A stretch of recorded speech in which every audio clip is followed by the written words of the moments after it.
আজকে সকাল থেকে আবহাওয়াটা বেশ মেঘলা, তাই বাচ্চারা মজার কিছু খেতে চাইছে। তাদের জন্য আমি পিৎজা বানাবো আর এই রেসিপিটা শেয়ার করছি। তো প্রথমে আমি কুসুম গরম দুধে 1 চামচ চিনি আর 1 চামচ ইস্ট দিব সমপরিমাণ। আর দুধটা অবশ্যই কুসুম গরম হতে হবে যেন আঙ্গুলটা একটু ভিজিয়ে রাখা যায়। তো তারপরে এটাকে আমি ভালো করে নেড়ে চেড়ে নিতে হবে। এটাকে সুন্দর করে নেড়ে আমি এখন ঢেকে রাখবো 10 মিনিটের জন্য। 10 মিনিটের মধ্যে এটা সুন্দর করে ফুলে যাবে। এদিকে আমি একটা বোলের মধ্যে 2 কাপ ময়দা নিয়েছি, স্বাদ মতো একটু লবণ আর আমি অলিভ অয়েল ইউজ করেছি। এটাকে এখন ভালো করে একটু করে মেখে নিব। আপনারা নর্মাল সয়াবিন তেলও ইউজ করতে পারেন, কোনো সমস্যা নেই। তো তারপরে আমি এটাকে ভালো করে মেখে নিচ্ছি। এরপরে আমি 1 চামচ চিনি দিলাম। তো চিনিটা না দিলেও হয়, এটা অপশনাল, বাট আমি ডোটাকে খুব মজা করে করি, বাচ্চারা যেন মজা পায়। তো আমি অবশ্য অন্যান্য দিন এখানে একটা ডিমও দেই, আজকে আমি দেইনি। তো এই দেখেন ইস্টটা আমার 10 মিনিট পরে ফুলে গেছে। এখন একটু একটু করে এখানে এই মিক্সচারটা দিয়ে দিব আর ময়দাটা একটু নেড়ে নেড়ে নিব। তো এভাবে আপনি প্রায় 10 মিনিট যাবত আস্তে আস্তে করে ডোটা করবেন। যতক্ষণ বেশি নাড়বেন তত ডোটা ভালো হবে। তো এই তো আমার ডোটা সুন্দর করে হয়ে গেছে, বেশ নরম হয়েছে, এটা সুন্দর ফুলবে। তো আমি এটা আরেকটু মথে নিচ্ছি, তারপর আমি উপর দিয়ে আরেকটু তেল দিয়ে দিব। তো যেহেতু এটা মানে যখন ফুলে যাবে তখন যেন একটু ফেটে না যায়, তাই একটু তেল দিয়ে আমি এটাকে সুন্দর করে একটু হালকা করে মেখে এটাকে এখন আমি একটু ঢাকা দিয়ে রাখবো।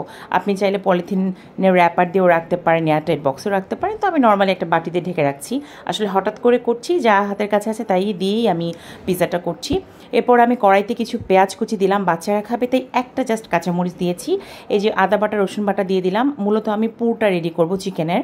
তো আমার কালকে কিছু চিকেন সেদ্ধ করা ছিল, তো সেই চিকেনটাই আমি এখানে একটু কেটে কেটে দিয়ে দিচ্ছি।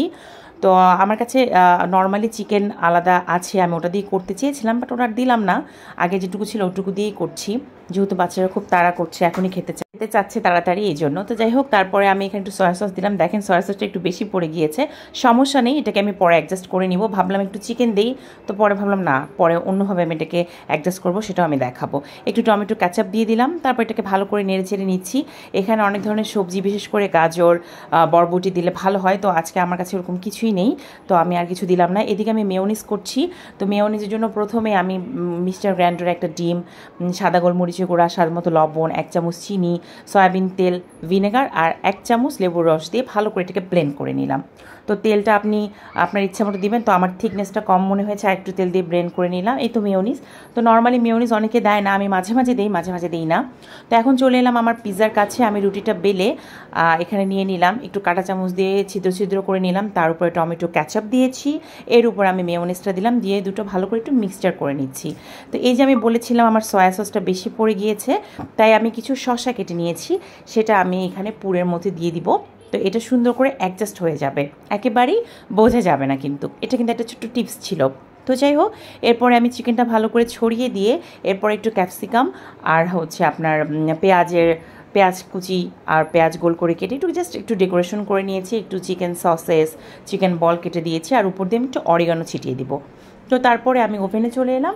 এটাকে আমি 40 মিনিটের জন্য বেক করতে দিব এবং 200 ডিগ্রি সেলসিয়াস টেম্পারেচার দিয়ে দিলাম। এই তো আমার পিৎজাটা হয়ে গেল, খুব দ্রুত হয়ে গেল, শর্টকাটে বাসায় যা ছিল তাই দিয়ে। পিৎজাটাকে এখন আনমোল্ড করার পালা। আমি এভাবে খুন্তি দিয়ে এটাকে উঠিয়ে নেই, আসলে আমার এভাবেই আমার কাছে সহজ লাগে। তো এটার গন্ধে বাচ্চারা সবাই চলে এলো। আমি অবশ্য বলতে ভুলে গিয়েছি, আমার কাছে মোজরেলা চিজ ছিল না, আমি কিন্তু এখানে স্যান্ডউইচের চিজটা চিকন চিকন করে কেটে দিয়েছি। বাচ্চারা চলে এলো, ওদেরকে কেটে কেটে দিলাম। তো ভেতর থেকেও জিনিসটা যতটা সফট হয়েছে, উপর থেকেও অনেক টেস্টি হয়েছে। আর আমার সয়া সস বেশি পড়ে গিয়েছে, এটা একদমই বোঝা যাচ্ছে না। তো যাই হোক, এভাবে আমি আজকে আমার একদম ঘরোয়া পদ্ধতিতে শর্টকাট পিৎজা বানিয়ে নিলাম।